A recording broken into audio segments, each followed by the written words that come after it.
Squid Game is a South Korean series created by Hwang Dong-hyuk which explores social and economic inequalities through the prism of a deadly survival game. The series follows 456 indebted people who participate in a series of traditional Korean children's games, where the stake is 45.6 billion won, around $38 million, but where failure means death. Episode 1, 2, 3, Sun. Presentation of the main characters. The story begins with Gi-hun, 456 player, a divorced 47-year-old taxi driver, riddled with debts and game addict. He lives with his elderly mother in a small dilapidated apartment. His desperate financial situation even prevents her from paying the birthday of his daughter Gi-hun, who has to move to the United States with his mother and stepfather. Gi-hun steals money from his mother to play horse races, losing even more money. At the same time, we meet Cho Sang-woo, player 218, a former Gi-hun classmate who has become a brilliant financial analyst from the National University of Seoul. Despite its apparent success, Sang-woo diverted funds from its customers and faces criminal charges. He hides from the police and his creditors. Sae-byeok, player 067, is a North Korean who fled his country. She survives as a pickpocket in the streets of Seoul, trying desperately to earn enough money to bring her mother from North Korea and take her little brother out of the orphanage. Nam, player 001, is presented as an old man suffering from a brain tumor. It seems naive and vulnerable, but actually hides a much darker identity. Abdul Ali, player 199, is an unmanned Pakistani worker who has not been paid for months by his boss. When he asks for his wages, his boss cuts him to fingers in an arranged accident to avoid paying him. Recruitment. Gi-hun meets a mysterious man in costume in a metro station which offers to play a simple game, Dadakji, a game where you have to turn a folded paper by hitting it with another paper. For each victory, the man offers 100,001. For each defeat, he slaps Gi-hun. After finally winning, the man gives Gi-hun a card with a phone number and geometric symbols, circle, triangle, square. Other characters live similar situations of recruitment, all being in desperate financial situations. Removal and arrival.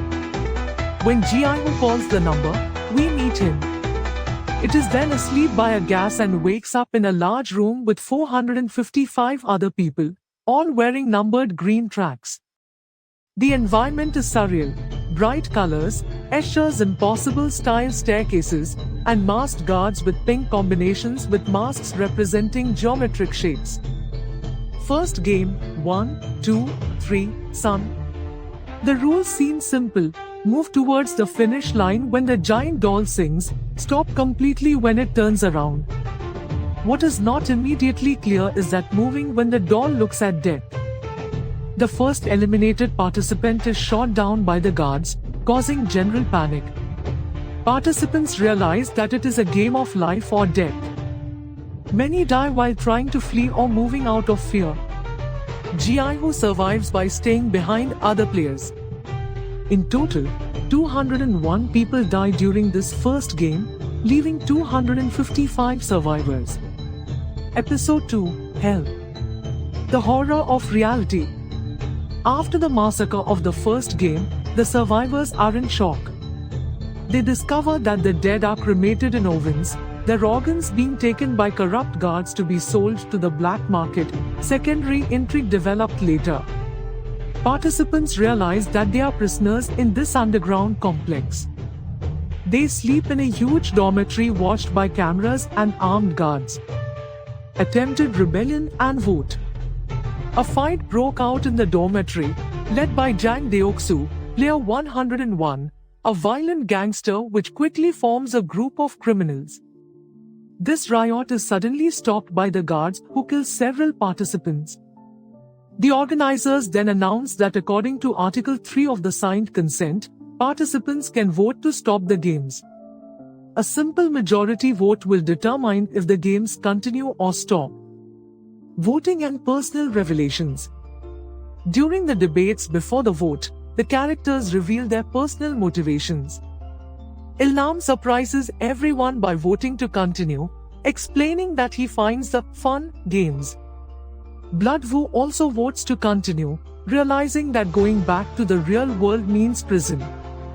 Sae-byeok wants to stop but understands that she has few alternatives. Ali trusts the judgment of others, showing his innocent nature. Voting ends with a short majority for stopping games, a difference in difference. Back to the real world.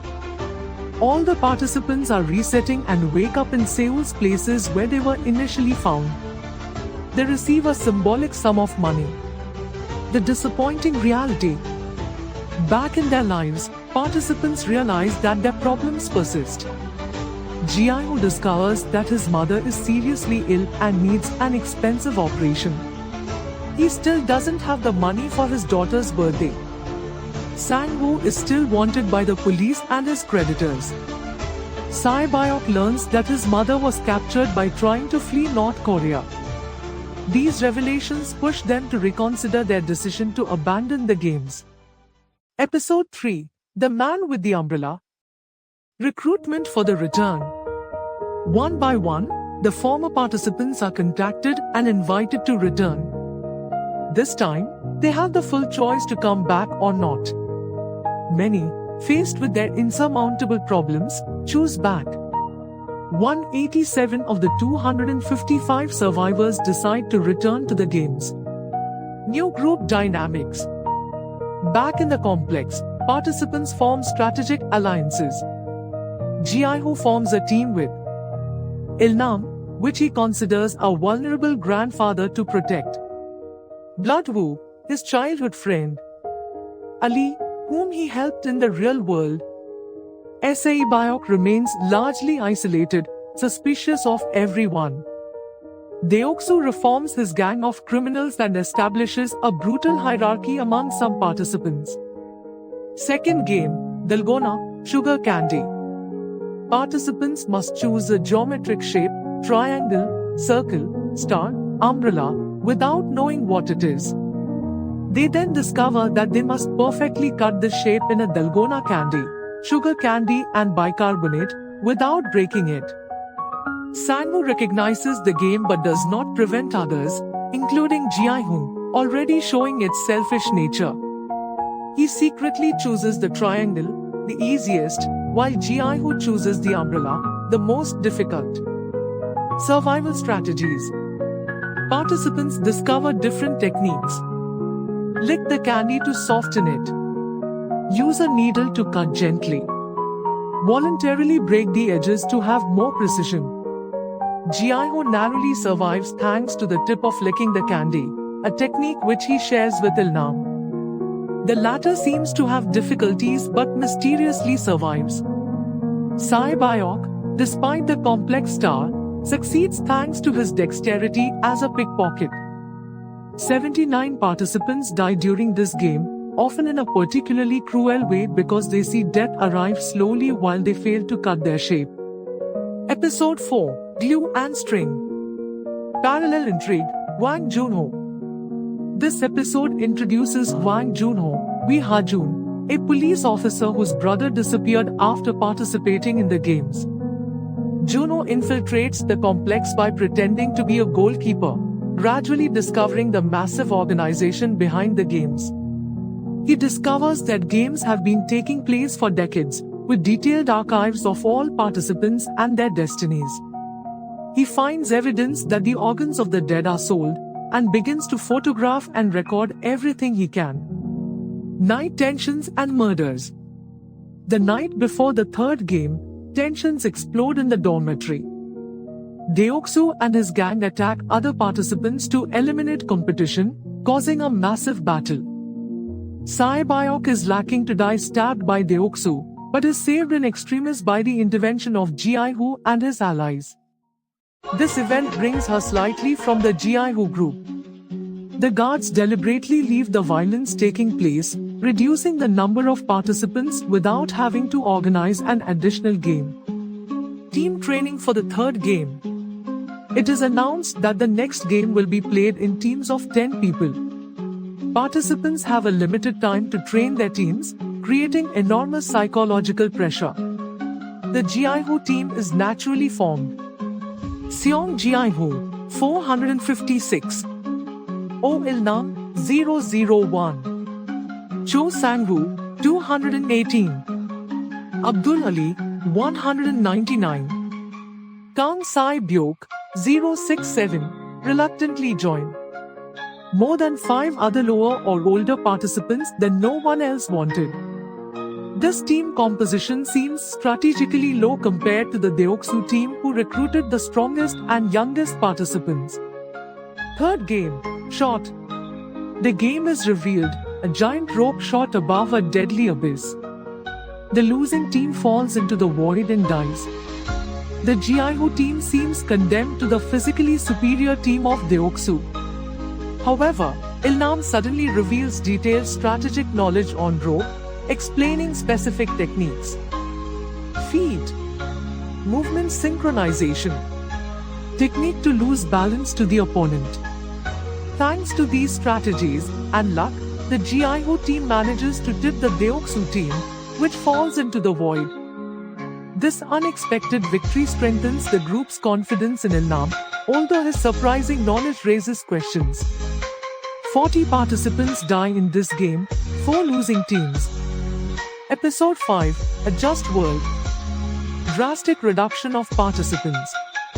After shooting, there are only 67 participants left. The psychological tension reaches its climax because each realizes that the end approaches and that the chances of survival decrease.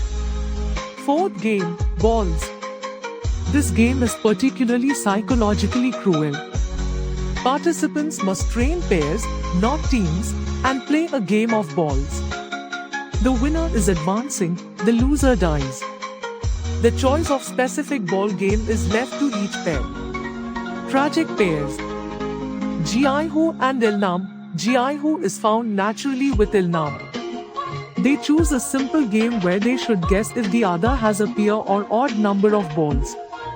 What makes this game heartbreaking is that Gi-hun really considers Il-nam as a grandfather and does not want to kill him. Il-nam seems to lose because of his dementia, but in the end, he mysteriously lets Gi-hun win, claiming to have forgotten the rules. Bloodwoo and Ali. It is the most cruel betrayal in the episode. Ali, innocent and confident, teams up with Sang-woo, who takes advantage of his naivety and his ignorance of the Korean language. Sang-woo offers a plan to deceive the guards, but in reality, he steals Ali's balls and lets him die. This betrayal completely reveals the true selfish nature of Bloodwoo. Sae-byeok. She ends up with another woman and wins her duel, but the process traumatizes her deeply. Deoksu, in a surprising reversal, he abandons his partner rather than playing, preferring to jump into the void than risk losing. Psychological consequences. This episode marks a major turning point in the series because it forces the heroes to kill people they considered friends or allies. Gi-hun is particularly traumatized by Il-nam's death, and Sang-woo reveals his true ruthless nature. There are only 16 participants left. Revelations on organization. Meanwhile, Jun-ho continues his infiltration and discovers that his brother Wang In-ho was a former game winner in 2015. He finds evidence that the games are organized by ultra-rich VIPs that bet on the results. Episode 6, Gumbo. Post-young trauma. The survivors are deeply affected by the game of balls. Gi-hun refuses to eat and sinks into a depression, haunted by the death of Il-nam. The dynamics between Gi-hun and Bloodwoo becomes tense because Gi-hun suspects that Sang-woo betrayed Ali. Discovery of VIPs. Jun-ho discovers the existence of VIPs, ultra-rich men, mainly Western, who come to attend the final games as entertainment. They bet huge sums on the participants and treat games as a modern gladiator show. VIPs reveal that similar games take place worldwide, suggesting an international organization of fatal entertainment for ultra-rich. Fifth game, the glass bridge. 16 participants must cross a suspension bridge made of glass panels. Some panels are made of tempered glass, solid, others in normal glass, which breaks. Participants should guess which panels are safe. The order of passage is determined by drawing. Cruel strategy. Those who pass first have the biggest chance of dying because they must guess blindly. Those who pass last have the advantage of seeing the mistakes of others. Numbering and psychology. Participants draw numbers to determine the order. Gi-hun draws the 1, the worst. Sae-byeok draws the 17th, close to the end. Blood-Woo draws the 16th, penultimate, very advantageous position. A participant reveals that he was working in a glass factory and can distinguish the two types of glass by sound. This information saves several lives until the organizers turn off the lights to eliminate this advantage. Drama and eliminations. Most of the 16 participants die from the bridge. In the end, only Gi-hun, Sang-woo and Sae-byeok survive, but Sae-byeok is seriously injured by a sparkle of glass during the final explosion of the bridge. Major revelation on Jun-ho. Jun-ho discovers that the front man, the leader of the guards, is actually his own brother Hwang In-ho, the former winner of 2015. This revelation is devastating. His brother has not only participated in the games, he directs them now. In-ho kills Jun-ho by dropping him from a cliff, eliminating the only person who could exhibit games in the outside world. Episode 7, VIP. The three finalists. Gi-hun, Sang-woo and Sae-byeok are the last three survivors. Sae-byeok is seriously injured and loses a lot of blood because of the sparkle of glass in his abdomen. Personal revelations. The three finalists spend their last night sharing their stories and their motivations. Sae-byeok reveals her simple dreams, finding her mother, raising her little brother, opening a small store. She asks Gi-hun to take care of her brother if she dies. Sang-woo admits his financial crimes and expresses regrets, but maintains that he must win to restore the honor of his family and take care of his mother. Gi-hun talks about his daughter and his guilt of being a bad father and son. Lee swallowed the moral de Sang-woo. During the night, while Sae-byeok weakens, Sang-woo kills it silently with a knife found in their meals. He justifies this act by saying that she was going to die anyway and that it avoids an additional gain. This action represents the complete moral fall of Blood-Woo and definitively destroys its relationship with Gi-hun. VIPs and their sadism. VIPs are revealed as ultra-rich Western businessmen who find perverse pleasure in games. They make racist and classist comments on the participants, treating them as entertainment animals. A VIP tries to sexually abuse Jun-ho, disguised as a guard, revealing that exploitation and abuse are an integral part of this organization. Episode 8, Front Man. Duel Final, Gi-hun vs Sang-woo. The sixth and last game is revealed, Squid Game, the children's game which gives its name to the series. It is a complex game where the attacker must reach the house by avoiding being pushed out of the limits by the defender. Final duel psychology. What makes this duel particularly tragic is that Gi-hun and Sang-woo were childhood friends. They grew up together, played the same game together, and now they have to fight to death. Blood-Woo has physical and tactical advantage, but Gi-hun has moral advantage and determination. The sacrifice of Blood-Woo. At a crucial time when Sang-woo could win, Gi-hun refuses to continue and invoke the first rule: they can stop the games if they vote unanimously. He proposes to abandon together and leave without money. Faced with this compassionate demonstration and achieving the horror of what has become, Sang-woo committed suicide with the knife he had used to kill Sae-byeok. Before dying, he asked Gi-hun to take care of his mother. Bitter victory. Gi-hun wins by default, but his victory is completely empty. He lost all his friends and faith in humanity. The money earned, 45.6 billion wons, cannot compensate for the psychological trauma he suffered. Final revelation, Il-nam. In a shocking revelation, Il-nam, player 001, is revealed to be alive and in fact be the main creator and financial of the games. He was never in danger because he was the master of the game. Il-nam explains his motivations to Gi-hun. As an ultra-rich man, he was bored of life and found pleasure in the games, first by watching them, then by participating to feel the excitement again. Episode 9, A Lucky Day. 1 year later. The final episode takes place a year after Gi-hun's victory. Despite his richness, he lives in a state of severe post-traumatic trauma.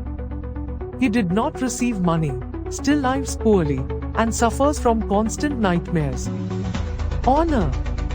Gi-hun honors his promises to the dead. He finds the little brother of Sae-byeok and leaves him part of the money. He takes care of the mother of Sang-woo, giving him money while lying to him on the circumstances of his son's death. Final confrontation with Il-nam. Il-nam, dying of a brain tumor, summons Gi-hun for a last conversation. He reveals his real motivations. The games were created to entertain the ultra-rich who are bored of their privileged existence. Il-nam offers a last bet to Gi-hun. They observe a drunk man dying of cold in the street. Il-nam bets that no one will help him, reflecting his cynical vision of humanity, while Gi-hun bet that someone will help him, now his faith in human goodness. Someone ends up helping man, giving a ride to Gi-hun, but Il-nam dies before seeing the result. New direction. Gi-hun finally decides to use his money and prepares for the United States to see his daughter. However, at the airport, he sees the same man in costume which recruits new participants for games. Relisant que les jeux continuent et que d'autres innocents vont mourir. Gi-hun abandons son voyage et appelle les numéros sur la carte de recruitment. He announces that he will stop the games, suggesting that he will use his internal knowledge to destroy the organization. Deep themes and symbolism. Critique of capitalism. The series uses games as a metaphor for the modern capitalist system. Participants represent the working class exploited. VIPs represent the capitalist elite which benefits from the suffering of others. Corrupt children's games symbolize how innocence is destroyed by greed. Money as ultimate motivation reveals how the economic system dehumanizes individuals. Social inequalities. Each character represents different aspects of South Korean social inequalities. Gi-hun, the indebted working class. Blood-woo, elitist education that leads to corruption. Sae-byeok, marginalized refugees and immigrants. Ali, foreign workers exploited. Il-nam, the elites that create and maintain oppression systems. Moral transformation of the characters. The series shows how extreme situations reveal or transform the true nature of people. Gi-hun maintains his compassion despite the horrors. Blood-woo reveals his selfishness and his ruthless nature. Sae-byeok opens despite his initial mistrust. Ali remains innocent until his tragic death. Critique of the society of the show. VIPs represent how human suffering is transformed into entertainment for the rich. This criticism extends to modern media and the way violence is consumed as entertainment. Cultural impact and reception. Global phenomenon. Squid Game has become the most watched non-English speaking series in Netflix history, reflecting universal themes of economic inequality and survival that resonate globally. Awakening of Korean children's games. The series has popularized internationally Korean games like Dalgona, Gi, and of course the Kama game itself, creating a cultural bridge between Korea and the world. Social commentary. The series has launched global discussions on growing economic inequalities, exploitation of laborious classes, dehumanization in modern economic systems, violent entertainment and media ethics. Conclusion. Squid Game Season 1 is a complex work that uses the genre of survival thriller to explore deep themes on human nature, social inequalities, and the corrosive effects of extreme capitalism. Through its 9 episodes, the series transforms innocent children's games into powerful metaphors of the fight for survival in modern society. The journey of Gi-hun, a failing father with a traumatized survivor with savior potential, represents a narrative arc which explores how individuals can maintain their humanity in the face of dehumanizing systems. The revelation that Gi-hun was the creator of the games adds an additional layer of comment on how the elites create and maintain the systems that oppress the masses. The open end, with Gi-hun deciding to fight against games rather than flee towards a new life, suggests that real redemption comes from collective action against systemic injustice, not from individual escape. This first season not only establishes a captivating history of survival, but also a sophisticated social criticism which continues to resonate with the global audiences, explaining its phenomenal success and its cultural impact.